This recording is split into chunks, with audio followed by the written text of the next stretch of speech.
Hi guys, welcome back to the channel. So what flowers you should be looking at buying right now, bearing in mind our lovely government introduced a mandatory fortification of all non-wholemeal flowers with a synthetic folic acid. Unfortunately, this is applicable to majority of the flowers, but few exceptions. And of course, at the same time, it's going to be applicable to all things that made from flour, like bread, biscuits, donuts, and any other bakery goods.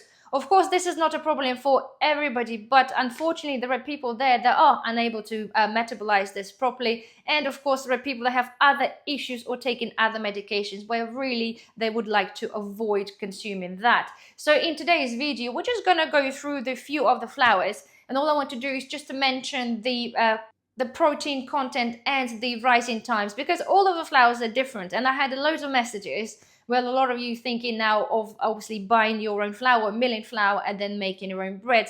But of course, all flours are different. They are made for different products and produce totally different results. So I thought, as I'm in the process of baking my own bread today and testing out one of the latest rye flours, I thought it's a perfect opportunity, guys, to let you know the flours that I buy and flours I use in baking, and then generally just go through the things and just basically give you some information. Of course, all the information will be published on my website, which is down below. If you are new to the baking or just would like to find out a little bit more information, it's all be there available for you to print. So first of all, I'm going to go through the flours, guys, I have and the flours that I use. I don't use every single flour under the sun because, well, I've got specific things that I like baking. So this is really what my go-tos, apart from my latest edition of specific rye flour. So here I've got the organic flour. This is the stone ground unbleached white flour. It is fortified with the things that our flour is currently fortified. And I'm hoping they're not going to be fortified with the folic acid, synthetic folic acid. If it is, I'll have to change. But this is a very, very good flour. And then I have the Dove's organic. I've got the spelt flour and I have a wholemeal flour. I don't use whole a lot of it. I do normally mix it with the normal white flour to create a fluffier loaf. And then currently I'm testing now the Whole Foods Earth, the rye flour. 100% flour, stone ground. It's got no additives at all, and it just smells amazing. So far, okay, this is the result I'm having. It's a totally different flour, which I'll explain to you that in a minute. But it smells really good. It looks good.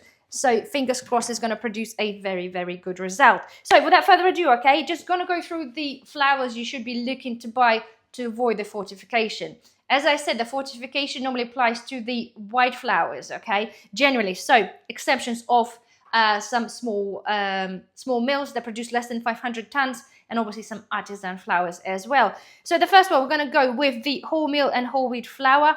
Okay, so the protein of the flour is 13 to 14%.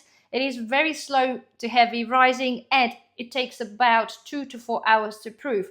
You won't really get the softest results if you just use that flour. In terms of the bread, it won't rise a lot. It just takes time. It's heavy and is a bit doughy. This is why when I bake it, I do dilute this with the white flour, approximately 50-50. So it's high in fiber, it's got whole grain minerals, and you've got a nice, nutty, rich flavor.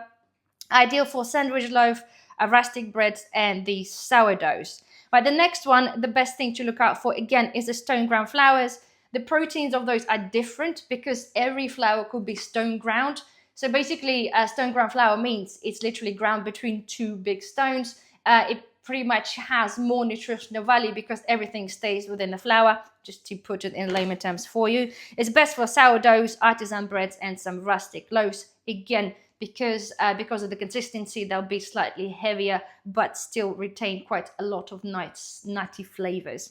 Next one is a spelt flour. Protein, we got between 12 and 15%. It's very light, it overproves really easily, so we're looking approximately 45 minutes to 1 hour and a half to prove your dough. It is good for high in protein and easy to digest for many people. And of course, it's best for the soft rolls and the flatbreads, again, because of the texture of the flour. But next one, guys, we're talking about the rye flour. Okay, it's got very low gluten. Again, this is where the problem. So the proving time for the rye will be between 3 to 6 hours, and you might have to do this as maybe even a third proof because it's just going to take you that much longer. The best thing for rye before when that baked it is to pretty much leave it overnight in a really, really warm place and let it proof. and then you shape it and let it proof again, and then you bake this the following day. So the protein of rye is approximately 8 to 12%, really high in fiber and really good for your gut health. And again, the loaves you make from this will be artisan loaves. It's got very sort of earthy flavor, again, really sweet flavor, but it's very dense and almost like a sticky bread, but it is really, really good for you. Then we have these things like kamut flour, and we've got the emmer flour. They all vary between 12 and 17% of protein. There are slow rises, but not as slow as the rye flour. We're looking approximately 2 to 5 hours, of course, depending on the kind that you choose. And of course, again, things for rustic loaves, sourdoughs, they're all suitable for that as well. So the next things that are excluded, and we're talking about the organic specialist flours, okay, they should stay unfortified. So basically, when you look in, when you're going shopping in the supermarkets, rather than sort of checking the labels like sort of constantly right now, because it's still not finished as a process, so look for things like organic, stone ground, unfortified, or traditional milling. So that'll be your telltale signs to see and to indicate to you that those flours should not be fortified with anything. And then we've got the spelt rye and ancient grain mixes. All of those that are on the shelves that pre-mixed, they should not be fortified as well. And of course, the thing is to avoid, really, we're talking about this standard white flour, standard bread flour, self-rising flour, and the cheap supermarket bottom shelves of the normal flours.